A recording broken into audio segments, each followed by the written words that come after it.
La Grèce a dressé une liste des pays aux touristes desquels elle ouvrira ses portes à partir de la mi-juin. Les visiteurs de 29 pays, parmi lesquels l'Allemagne, la Chine, l'Australie, la Corée du Sud et la Suisse, sont les bienvenus. La Grèce a avec succès limité son nombre d'infections à moins de 3000 cas et est impatiente de relancer son secteur du tourisme qui représente environ un cinquième de son produit intérieur brut. En Allemagne, l'aéroport de Francfort a vu décoller son premier vol post-confinement avec 200 passagers en partance pour Beijing.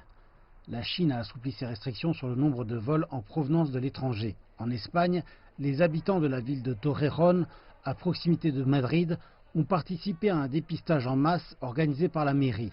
Les autorités ont déclaré s'attendre à une participation d'environ 80% des 130 000 habitants.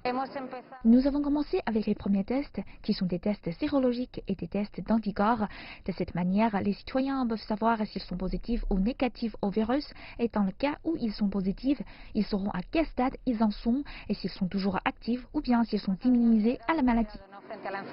Le dépistage en masse à Torrejón va à l'encontre des recommandations du ministère espagnol de la Santé et des principaux experts du Covid-19. Ceux-ci affirment qu'au dépistage en masse fait défaut le jugement minutieux et qu'il ne s'agit pas du meilleur usage des ressources. En France, près d'un quart des élèves des écoles élémentaires ont repris le chemin de l'école. La distanciation physique demeure difficile à respecter pour les enfants. Le déjeuner doit être servi à distance et les masques faciaux doivent être portés à tout instant en classe. Le Premier ministre Édouard Philippe a appelé à une accélération de la réouverture de toutes les écoles dans les zones où le virus est sous contrôle. Les règles de distanciation physique demeureront en place au moins jusqu'à septembre. Le Monténégro a été déclaré exempt de Covid-19 par son Premier ministre Duško Marković. Cette petite république des Balkans n'a pas connu de nouveaux cas d'infection depuis 20 jours et cela permettra au pays d'accueillir à nouveau des touristes. Il rouvrira ses frontières aux voyageurs issus de pays dont le taux d'infection est inférieur ou égal à 25 cas pour 100 000 personnes, parmi lesquels on trouve la Croatie,